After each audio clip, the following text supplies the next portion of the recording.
Hello and welcome to episode 286 of AvTalk. I am Ian Petchnick, here as always with Jason Rabinowitz. Ian, how was LA and all of the airplane-related things in LA last weekend? It was a fantastic weekend. Dorkfest and Spot LAX were just absolutely mobbed with aviation-loving folk. I was blown away by how many people turned out. Brett Schneider of Cranky Flyer Frame told me there were over 300 people for the ramp tour that took place before Dorkfest proper. I handed out, along with Brett's son, 527 raffle tickets at Dorkfest. Wow. And then there were at least, I want to say 150, 200 people at the NYC Aviation event at the Proud Bird later in the evening, and then maybe 100 or so at the Donuts on the Hill on Sunday morning. So all in all, just fantastic amount of fun and a great weekend. And I had a number of podcast listeners come up to me and ask if I was here as always with, and I had to spend the entire weekend saying no, and you can blame Newark. Yeah, you can always blame Newark. That's always always a safe bet. It doesn't even have to be aviation related. You could blame Newark for being late to work or not getting a raise or whatever. But yes, I was busy doing train related things on last Saturday. Train accessories. Airplane related things. Thank you, Hank Hill. But sorry to have missed it, but I didn't miss the podcast and we didn't have to scramble to record anything. So that's there you go. Yeah. There you go. Yeah. We'll talk a little bit more about Dorkfest a little bit later in the episode. I had a lovely chat with Kevin and Rudy, who run Airline Videos Live in the LAX area and are constantly putting out high quality videos from LAX. Many of you may know him from the now infamous Lufthansa 747 landing, and we'll hear more about that a little bit later in the show. But last week, we were wondering, when is the Department of Transportation going to, figure out what's going on with the Alaska Airlines and Hawaiian Airlines merger? The Department of Justice says, hey, we got no problem with it. And usually a few days later, the Department of Transportation says, okay, have at you. But that didn't happen this time around, and now we know why. Jason, tell us what we've learned with the now approval of the merger between the two airlines. Yes. It did not take long to go from the DOJ to the DOT approval for this. But as John Ostrower said, this is becoming the DOT approval is kind of a vehicle for the Biden administration's, let's say, overarching theme of trying to enforce airlines being better to passengers.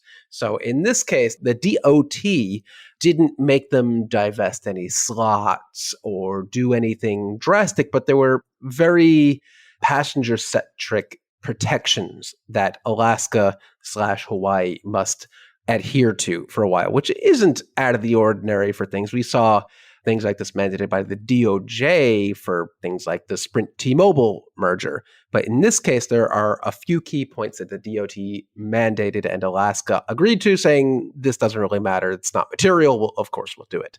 The biggest one would be protecting the value of rewards. So this is big news for anyone else who's seen the DOT investigation into the devaluing of frequent flyer miles. We've all been there.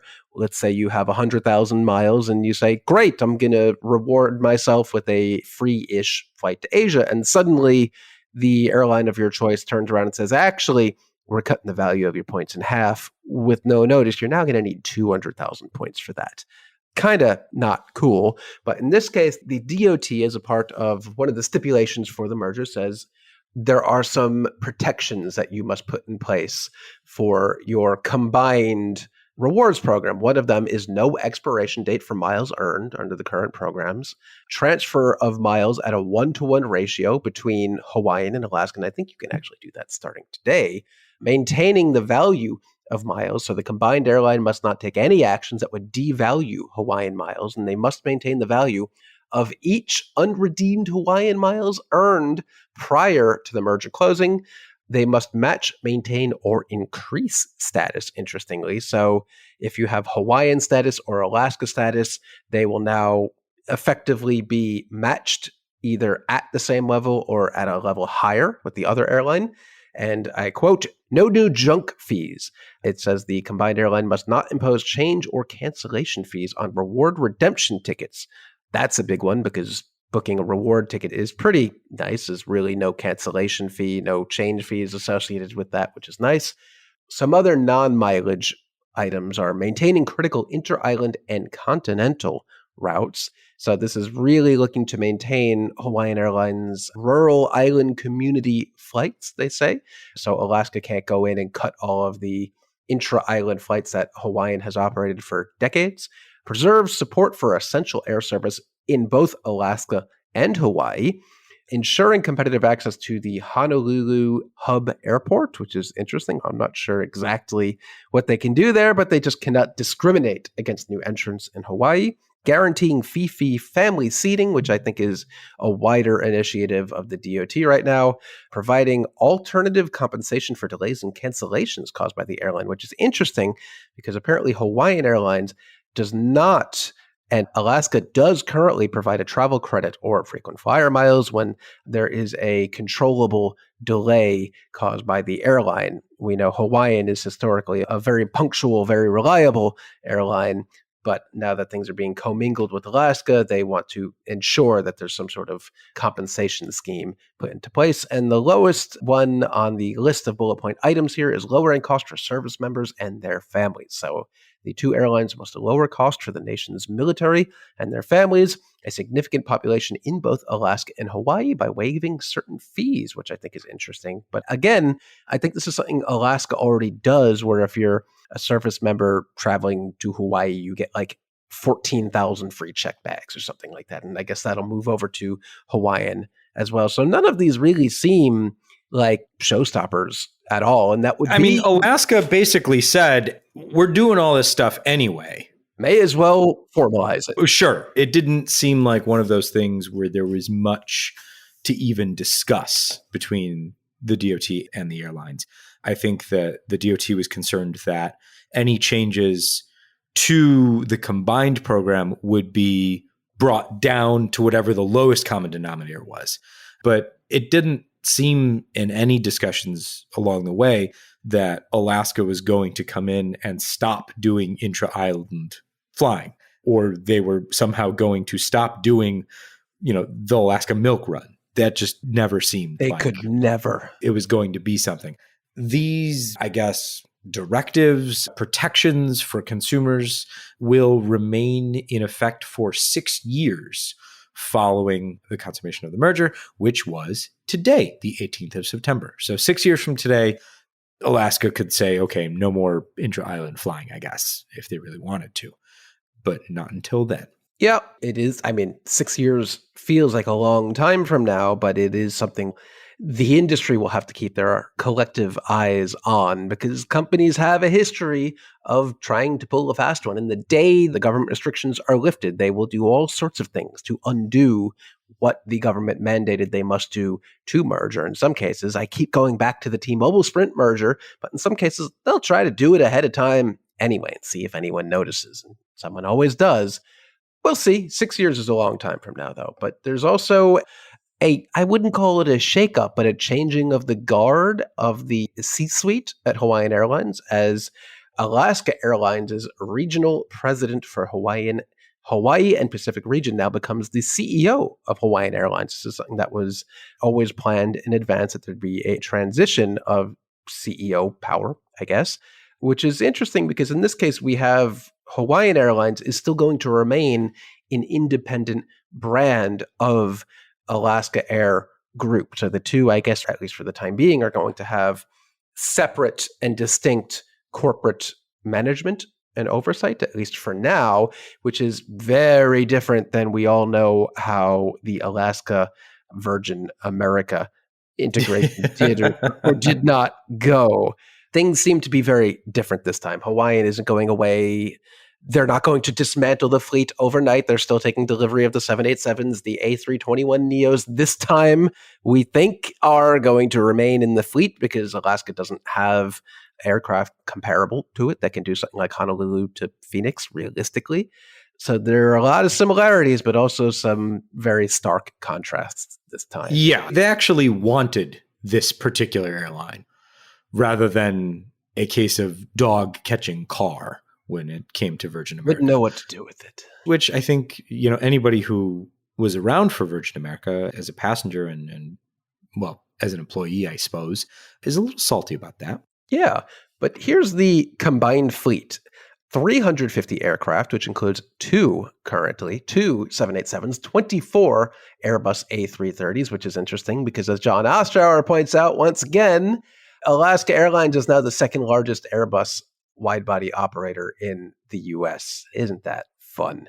18 A321neo, 235 Boeing 737s, 19 717s, 44 Embraer's E175s, and 8 dedicated freighters split between 737-700, 800, and 3 A330 freighters. So that is quite the varied fleet for an airline that is really only known for operating 737 NGs and a couple MAXs. Yeah, and one particular MAX. Well, not anymore. Not anymore. They don't own that aircraft anymore. Yeah, it's going to be really interesting. I mean, from an aircraft perspective, to see what Alaska does with the fleet. And I don't think we'll see any changes in the near term, but it'll be certainly something that we can keep an eye out for, especially if we start seeing Airbus aircraft come onto the secondary market and who snaps those up. Speaking of Boeing aircraft, Boeing's not making many aircraft at the moment. 737 production, 767 production, and 777 production is currently halted as the Boeing Machinist strike enters its second week. Boeing has gone ahead and said, we are halting shipments from our suppliers because Boeing generally pays for whatever those shipments are upon shipment or upon receipt. So not accepting any shipments allows them to keep some cash on hand. They're also doing a whole bunch of other things to try and preserve cash. One of those is letting contractors go. So most of these, as described by Dominic Gates at the Seattle Times, are folks who have a long tenure in the engineering division of Boeing who were brought back after retirement to help Boeing fix a bunch of its problems. Those folks have been let go for the moment, though, as Dominic Gates also noted, that's not airplane production, so interesting that you choose to start there. Boeing is also instituting a hiring freeze across all levels, pausing pay increases for executives and managers, as well as taking executive pay down and instituting furloughs for employees. John Ostrower reporting it sounds like it's going to be 3 weeks on, 1 week off for most employees, halting non-critical travel and eliminating first and business class travel, including for top executives, but no word on what they do with the Boeing BBJs that they have on hand. Canceling offsite meetings, reducing company participation in air shows, trade shows, and special events, suspending non-essential capital expenditures and facilities expenditures, and pausing spending on advertising, marketing, charitable contributions, and employee recognitions. That all comes from Brian West, who's the CFO of Boeing, in a memo that he sent out earlier in the week. Man, things have changed dramatically since we recorded last week, which, if you remember, Boeing was basically saying in internal memos, this is the best deal you're gonna get. It ain't gonna get better than this. And the union was saying, hey, we've tentatively agreed to this big deal. And then the day after we recorded, the contract was turned down by a vote of 94.6% against, with a strike approval of 96% in favor. That's pretty wild that the union would tentatively agree to this and the workers would be so overwhelmingly against this and in favor of a strike. Good on them. They have a lot to claw back from what was taken away from them in 2008, but it is a real quick test for the new CEO of Boeing here to try to get this resolved as fast as possible. But the gulf between what Boeing was presenting and what they were saying was their best offer and what the union members are saying, this is a crap deal, is pretty wide right now. I hope I'm wrong, but it seems like this is going to go on for quite a while. It could, but it also might not, because Boeing needs to get back to work. This is coming to us from Flight Global, quoting a JP Morgan analyst estimate that a strike could cost Boeing $1.5 billion per month, and Boeing only has $10.9 billion in cash on hand, which, and I'm quoting here, analysts generally view as about the minimum it needs to operate. So with no money coming in, because Boeing gets paid when the planes get delivered, and less money going out, but still not zero, that might be incentive enough for a deal to be struck quickly. Let's hope it doesn't drag on, because the longer it goes, the uglier things get all around. But it'll be interesting to see how quickly the two sides can come to an agreement, and hopefully quite quick. Yeah. Speaking of Boeing coming to an agreement and money going out faster than it's coming in, Boeing apparently now owes Embraer $150 million for the deal it canceled with Embraer way back in the extreme early days of COVID, where Boeing was to absorb Embraer commercial jet program, but that all went sideways in the very early days of COVID. Apparently, well, the deal was announced pre-COVID. It was. That was the excitement. And then as COVID hit, they were like, wait a second. Boeing's got a big cash crunch, and no one knew what the future held for the industry. So Boeing unilaterally canceled the contract. And apparently, and we know Embraer, I believe, took them to court over this, and they settled, I think it was an arbitration, for $150 million for a breakup fee. That's not great timing for Boeing right now. They could probably use that $150 million for other things, not including executive, business, or first-class travel, because that's not allowed right now. There you go.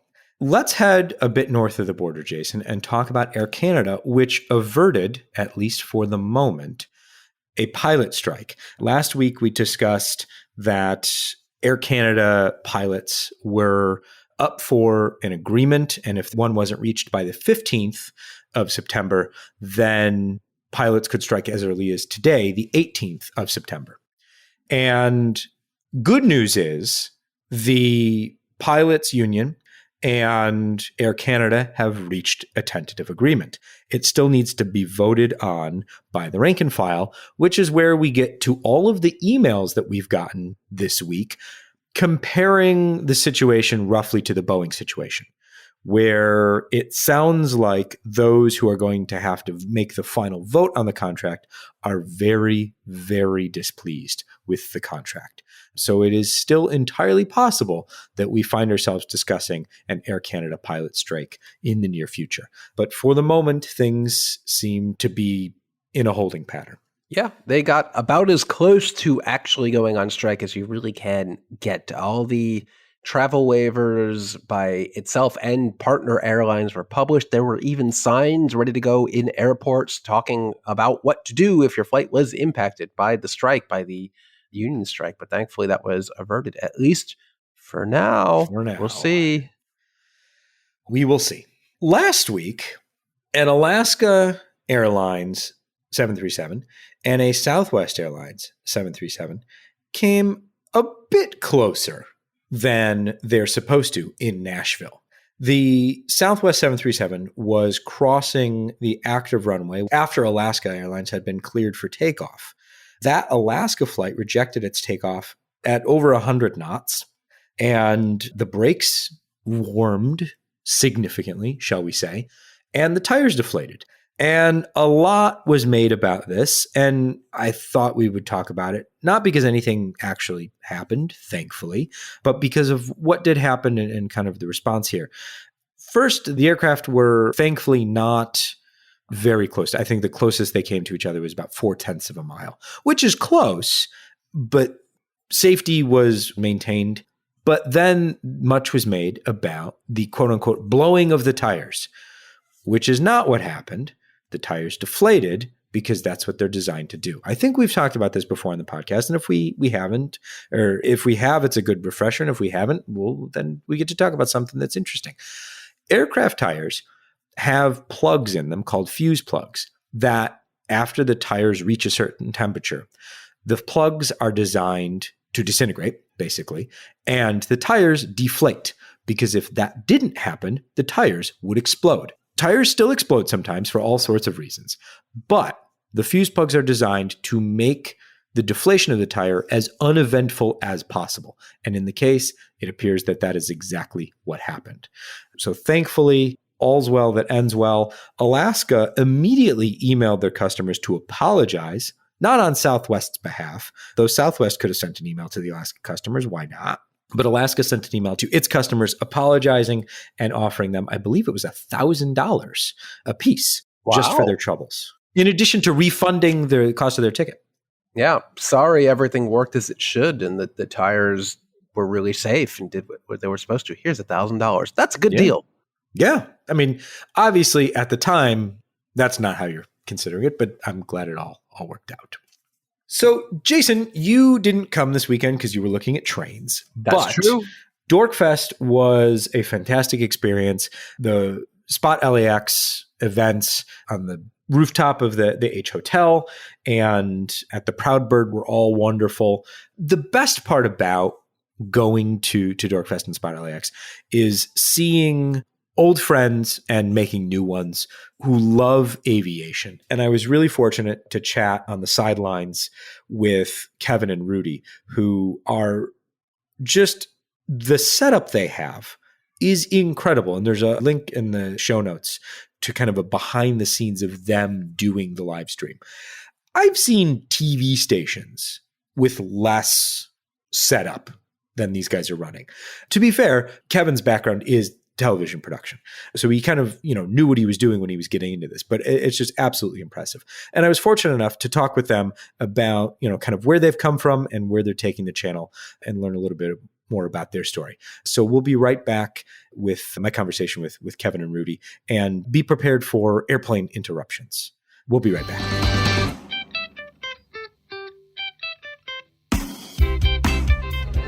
We're here at Dorkfest. We've done the giant raffle. We've done the looking at airplanes. We're doing the waiting for airplanes. Yes, always.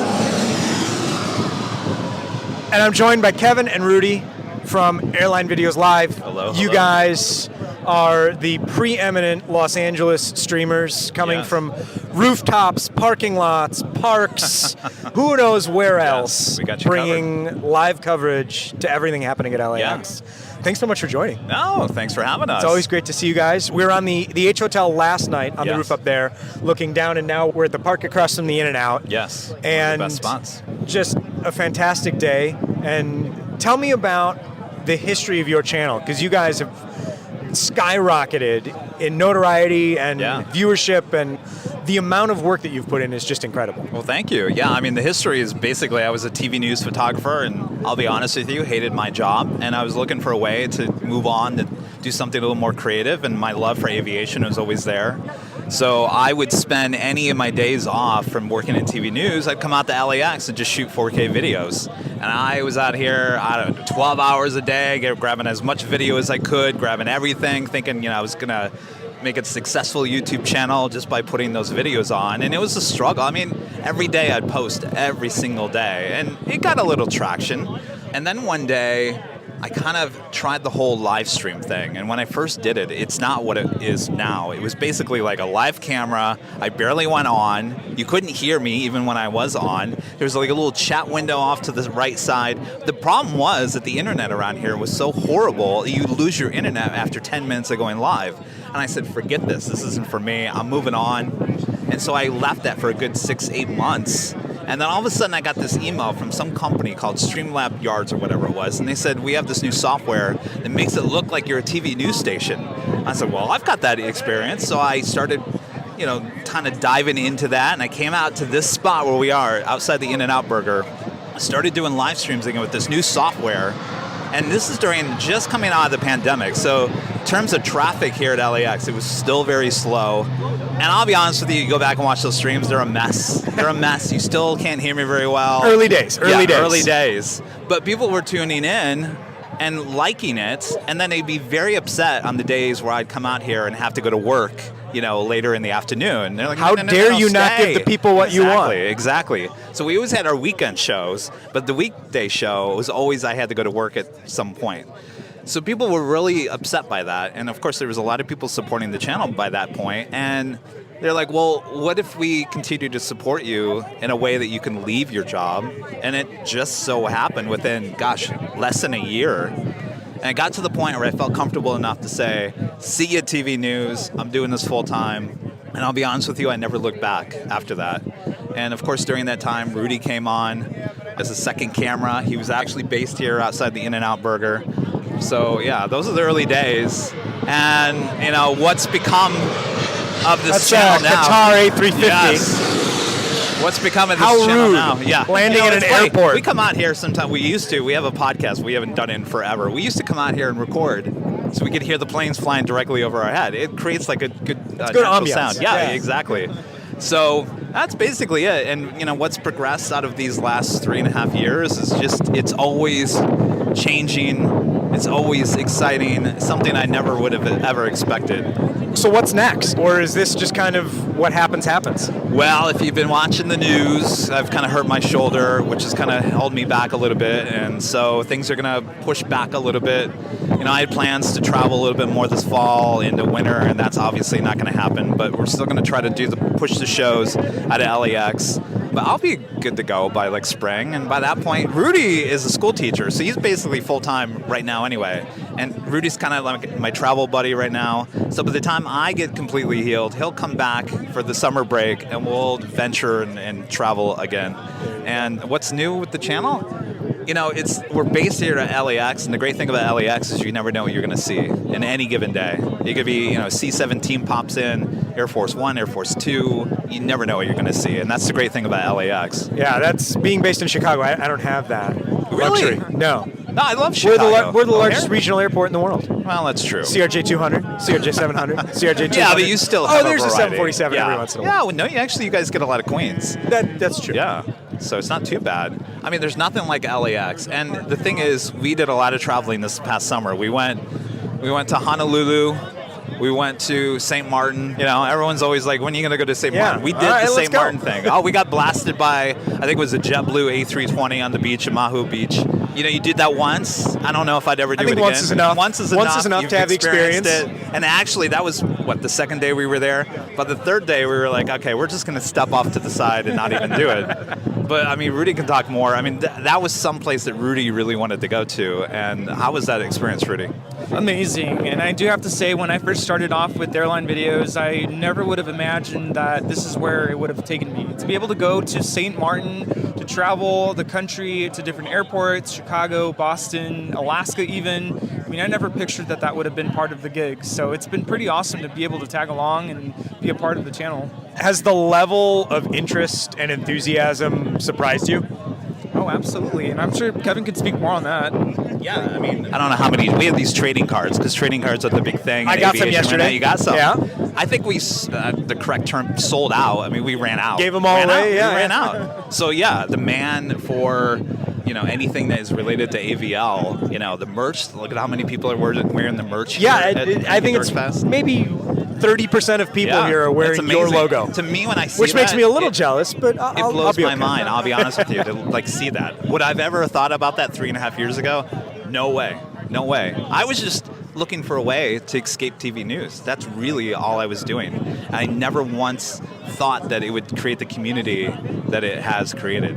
Before I let you go, what's the best thing you've caught, or your favorite thing that you've caught on camera? Well, I'm sure you heard about it. The holy moly, the Lufthansa Queen. It was a random Tuesday. It was the day after my birthday, April 23rd of 2024. And I was hanging out, which is along Lincoln Boulevard, which I called Plane Spotter Paradise, not too far from where we are. Actually, that day I was going to call in sick. I wasn't feeling that great. And I went out there. Within the first hour, the Lufthansa Queen comes in from Frankfurt, the 747-8. Comes in, everything's perfect. The weather was perfect. Comes in and just hits the ground hard. And that's one thing. It was like, the natural reaction to me was like, ooh, ah, yeah. But then it started bouncing and almost landing back on the front landing gear. Uh-oh. And we all know that's not a good thing. Not good. So then all of a sudden you start hearing me say, holy moly, holy moly. It was amazing. It's a family-friendly channel. Yes, yeah, exactly. So they did a go-around. Successful landing was okay. It looked like they almost did it again. But apparently that was a training flight. Oh. A training flight. Delta 767. So that was a training flight, and from what I hear, possibly the first landing for that co-pilot. Just so happened to be on the day that I was broadcasting. Always good to from have that location. to look back at the video and critique your own landing. 3.4 million views on YouTube alone. It was made national news everywhere. It was amazing. That was just a normal day. Not a bad weather day, just a normal day here at LAX. So you never know what you're going to get. You never know what you're going to get. Exactly. Kevin and Rudy with Airline Videos Live. Thank you guys so much. Thank you. We'll toss a link to your channel in the show notes for sure, and we love hopefully Flight send some Radar. people your way. Yeah. All So right. Ian, thanks, guys. Thank you.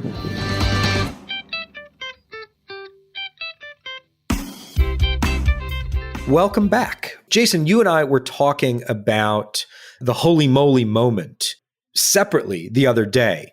And I had to laugh when Kevin brought up that was kind of the big moment for the channel. And I actually have a sticker from him now that has the Lufthansa 747 with the holy moly icon on it. So I got a good chuckle out of that from them. We're definitely going to have to link to that particular video. Oh, absolutely. Wow. Absolutely. If that actually was a training flight, gonna need another training flight because that one did not go well. No, it did end well. The flight did. Yeah, land. eventually. Eventually. But they went around. That was the right call. Let's see. Where are we going now? We're going to Scandinavia. You love going to Scandinavia. I really do. And next year, maybe sometime, if I'm flying intra-Scandinavia, which I am now because they no longer have a nonstop Chicago-Stockholm flight, they're bringing back the Eurobiz. Yay. Again, everything that's old with SAS is new again. They're flying to JFK again. They're bringing back intra-European business class. They're going back to Seattle. Everything that they used to do is now new again. Everything's coming back. Yeah, but it's coming back as part of SkyTeam. So as part of its integration into SkyTeam, and I believe the phrase that SAS CEO Vendova used was becoming more like our friends or something along those lines. Basically, whatever Air France and KLM do, SAS is going to emulate at this point. And so they're bringing back Eurobiz. They're going to rename the cabins. So right now, SAS has Business, Plus, and then just regular. And now they'll have business. Regular? Is that what they call it? SAS regular. No, I think it's just economy. But they'll have now business, premium economy, and economy. So I guess Plus is going away, but we'll always have the memories. So this is another step in the integration. Yeah. Yeah, sure. Eurobiz back at SAS. Oh, okay. That's nice. And we haven't actually said what Eurobiz is, but that's the terminology for blocking the middle seat in business class, because European airlines don't actually have business class. They just have economy where they block the middle seat and you get perks like maybe a meal and lounge access typically. And you're very different than business class or first class here in the US or even in Asia. But hey, SkyTeam has standards and SAS must adhere to those standards. This isn't SkyTeam. We have standards. Let's go to India, where Air India will begin its long-haul cabin refit next year. This is across its 777 and 787 fleet, kind of bringing that fleet up to standards of the new A350 deliveries as it continues apace with its narrow-body cabin refits, which look quite nice, I must say. And the new A350 cabin looks very nice as well. So it'll be nice to see those kind of start rolling out across the fleet instead of just on a few select aircraft. So that'll be good to see. Their operations with Vistara become one in November of this year. So that's been confirmed that they'll be keeping those around in the same configuration, at least for a while. But the Air India proper aircraft now will be getting that refit first, I believe. China's development bank leasing arm is going to acquire 80 A320neos for delivery later in the decade. So the C919 is not taking over just quite yet, Jason. Well, I don't think that'd even be possible. They're not cranking out nearly enough C919s to supplant the A320 or 737. Maybe 20 years from now, that'll be possible, where they won't have to think about Airbus or Boeing, but that's definitely not going to be a thing near term. But 80 320neos, that's a hefty order. That's a healthy off-season order. Good for them. Yeah. Well, there was a big tease late last week, and they did a whole mission control video thing, and we all kind of assumed that this is what it was, and United has in fact confirmed. They are going to start equipping the entire fleet in 2025. They have not said when it will be done. It will take years to be installed on the entire fleet, but this is by far, and this is not a topic we typically talk about, but this is by far the largest airline in the world to defect from its hodgepodge assortment of Wi-Fi providers to unify across the board to anything like this. In this case, it would be Starlink, which is only on a couple airlines right now. So Jet Suite X in the US, Hawaiian Airlines, it will be coming to Air Baltic in the coming months, I think. But United brings hundreds and hundreds and hundreds of 1,000 plus aircraft. 1,000 plus aircraft, yeah. All of its non-retiring mainline fleet and regionals, which is a lot of airplanes. Could take a long time, but the regional jets will probably take priority here because they've got the weakest, oldest, junkiest crap on board, which turns into a pumpkin at the end of 2025. So they don't have a choice. That equipment has to be replaced by the end of next year. So it's really interesting, but best of all, it's going to be free, no strings attached, which is still quite the rarity in the industry. Yeah. Yeah, free, and I mean, basically, like, if you have good home Wi-Fi, like that. Yeah, that's the plan at least. So it's really going to set up a situation of have the airlines that have it and the airlines that have not. Delta's offering, at least here in the US, Delta's offering free Wi-Fi eventually across its entire fleet.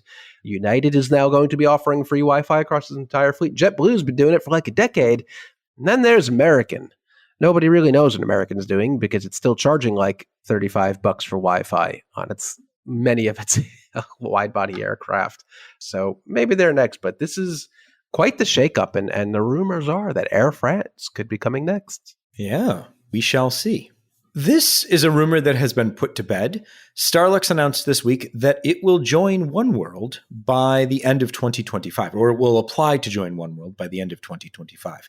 The relatively new carrier based in Taiwan with its long-haul fleet of A350s, which our good friend of the show, Jeremy Dwyer-Lindgren, has recently flown and told me it was one of the best flights he's ever taken. So now I want to fly them.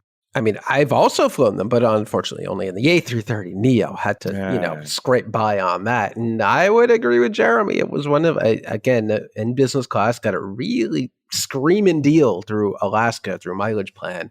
But again, one of the best business class experiences I've ever had. But they're kind of aided by being a brand new airline with brand new airplanes. So kind of like a cheat code to be the best out there. But joining oneworld, that would be fantastic. Although I am definitely enjoying their partnership with Alaska Airlines right now, which launched just about a year ago. But really interesting to have a little country like Taiwan with 3 airlines representing one of each one of the 3 major alliances. So you'd have China Airlines and SkyTeam, EVA in Star Alliance, and now Starlux in oneworld. That is a lot of alliance representation for what is essentially one airport. So it's going to be the densest alliance representation per capita anywhere. We'll have to get Gavin. Someone run the stats those on numbers. But speaking of new airplanes, I think for me, the more interesting news is that the A350 freighters that they have on order will begin delivery in 2027. That'll be here before you know it. I know. It feels like we're almost already there. But we've got between 2027 and 2029 that they will take delivery of those five aircraft. It's like a week of press conferences and announcements, I guess.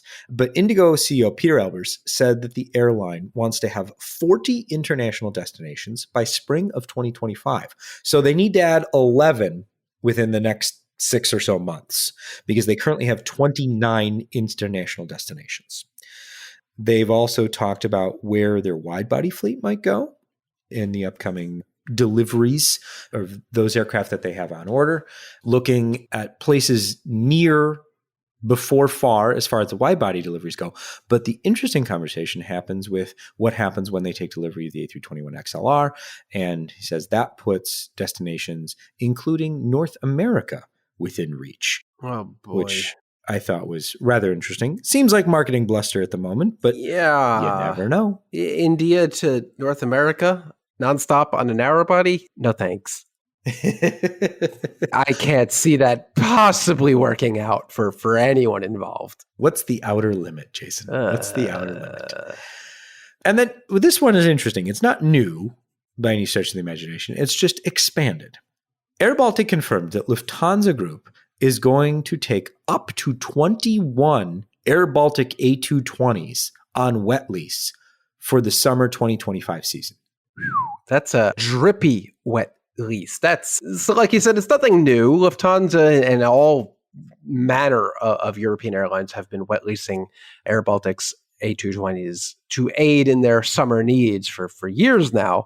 But 21 is about a third of airBaltic's functional A220 fleet right now, since they have more Notice than that. that Jason didn't say fleet. He said functional fleet. The fleet that they have operating in the air, this is about a third of it. That's a lot. And it's not all going to Lufthansa proper. Some of them, I think 3 are going to Austria, and the rest are going to be split up amongst the Lufthansa group as a whole. I think 4 will go to Brussels. Yeah, they're going to be all over. But I guess airBaltic's loss in not being able to operate as widely as it wanted to is turning into a gain. It's guaranteed revenue for the airline. It doesn't have to bother selling any seats on these airplanes because that becomes Lufthansa Group's problem now. I'd imagine that the economics here are working out quite well for them, but that's a large chunk of their operational fleet. 21. Yeah. That's 21 aircraft being wet leased is larger than a lot of airlines' entire fleet outright. Indeed it is. But it's an interesting twist for a little airline like airBaltic. It's an interesting development for them in not ideal circumstances, but they made the best of it. Now let's go to Australia. Let's go to court in Australia, where this is a very interesting lawsuit that's been filed. Jason, tell us what's going on. Well, the headline here from Australian Aviation reads, Rex accused of stealing planes from aircraft boneyard. That's a hell of a claim, but it's a little more nuanced than that. So back in 2020, apparently there were some dealings going on before Rex started up being a 737 operator, and then also before it no longer being a 737 operator. Rex had put down a $200,000 deposit for a few Saab 340Bs. But then COVID happened, and they didn't actually make the full payment by June 2020 as they were supposed to, and that voided the contract. But apparently the claim that is now the matter of a lawsuit says that Rex just went to the boneyard and started picking pieces off the airplanes like they belonged to them, and they didn't. So now Jet Midwest is suing Rex for $7.2 million US, which is about 10.8 million Australian dollars, plus legal costs, in a case to be heard before the Supreme Court in Australia on Friday morning, which is coming up, I guess, tomorrow or would have already happened by the time this podcast comes out. Yeah. That is a really interesting case where you have an operational airline being accused of stealing parts from 4 airplanes in a boneyard in the extreme early days of COVID to keep its aircraft functional. We're going to be watching this one real close because I'm going to get the popcorn ready when I read this decision or the arguments or whatever, because I've never heard of such a case like this before. It's a bizarre one that we'll definitely come back to when there's been a decision. We'll stay in the neighborhood and hover over to New Zealand to close out the show, because I thought this was really interesting this morning, or yesterday morning, and it's kind of continued as the weather has stayed cold. In episode 62, I believe, we talked with Marie Langer, who is a helicopter pilot who uses her helicopter, or used it, I believe she's retired since, to dry cherry orchards after heavy rains. Because if the cherries get too wet, they get too heavy and they burst. Well, similar situation, but slightly different in New Zealand this week, as a cold snap has threatened the grape crop near Blenheim. And so you have dozens of helicopters out, not trying to dry the grapes, but keep them warm. The helicopter rotor is used to push warm air down from an inversion layer to keep the plants above freezing so they don't frost and aren't lost, which I thought was just fascinating. What a time to be alive. Helicopter. It's nothing new. They've been doing it for years and years. There are all sorts of frost fans, and you can light giant diesel-fueled candles to heat the air and all sorts of things. But it's just interesting to see another use for a helicopter and keeping your Sauvignon Blanc available and on the store shelves. So there you go. This has been episode 286 of AvTalk. I am Ian Petchnick, here as always with Jason Rabinowitz. Thanks for listening.